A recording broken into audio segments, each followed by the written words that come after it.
আমরা তোমাদের চোখে আঙ্গুল দিয়ে দেখিয়েছি আমরাই বাংলাদেশে গণতন্ত্র চাই, তোমরা চাও ভোট ডাকাতি করতে।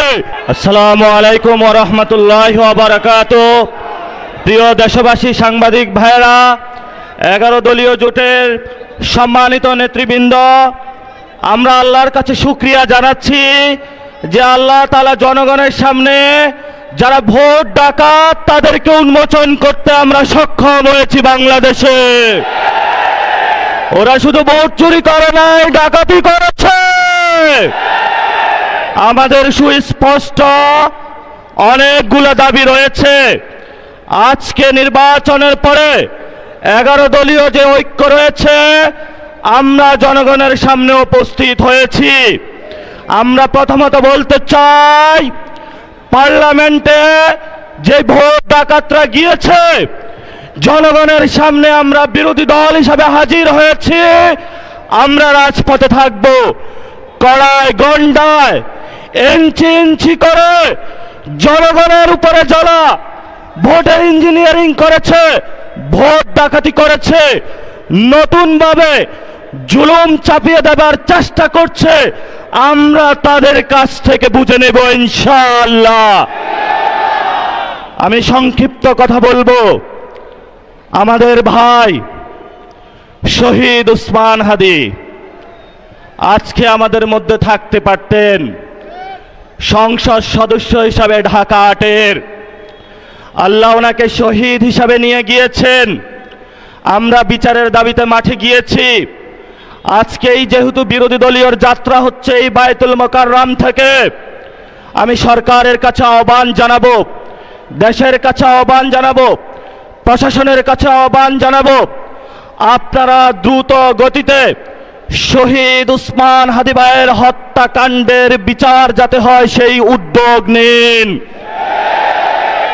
আমাদেরকে এতদিন বলা হয়েছে বিচার এবং নির্বাচন মুখোমুখি দাঁড় করাবেন না। আমরা মরিয়া প্রমাণ করিলাম যে আমরা নির্বাচন বিরোধী নই।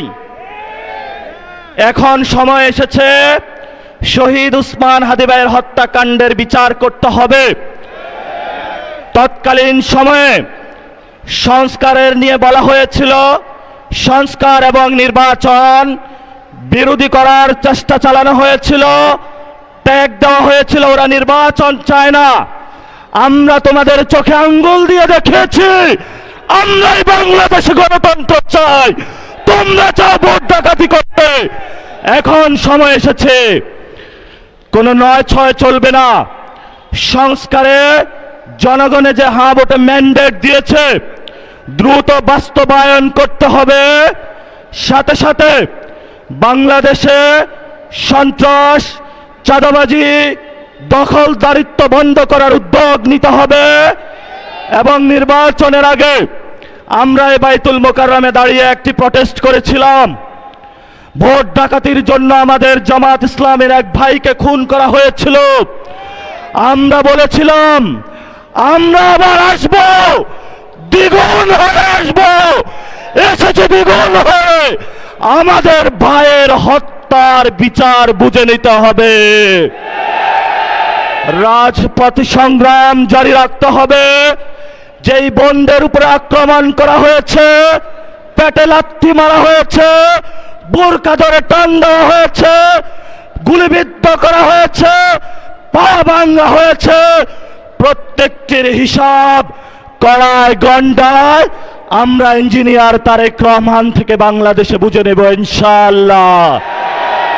আমরা একমাত্র ভয় পাই কার কাছে? আল্লাহ ছাড়া আমরা কারো কাছে ভয় পাই না। হে মালিক, তুমি আমাদের রক্ষাকারী, তুমি আমাদের রিজিক দাতা। যারা এই বাংলাদেশে জনগণ 17 বছর অপেক্ষা করেছিল, আমাদের অধিকার ছিনিয়ে নিয়েছে, ভোট ডাকাতির মাধ্যমে ভাইদেরকে হত্যা করেছে। আরশের মালিক তোমার মালিকের বিচারে আমরা বিচার রেখে গেলাম। তুমি তাদের দৃষ্টান্তমূলক শাস্তি বাংলার মাটিতে জনগণের সামনে করবে। আমরা আজকে তোমার মসজিদের সামনে বিচার রেখে গেলাম। বাংলাদেশের মানুষ হতাশ হবেন না। লা তাহজান ইন্নাল্লাহা মানা, আল্লাহ আমাদের সাথে আছেন, শক্তিমান, ভয় নাই, জয় করব আমরা ইনশাআল্লাহ। দ্বিগুণ হয়ে পার্লামেন্টে যাব। সবাইকে আসসালাম, সবাই দোয়া রাখবেন। আসসালামু আলাইকুম ওয়া রাহমাতুল্লাহি ওয়া বারাকাতুহু।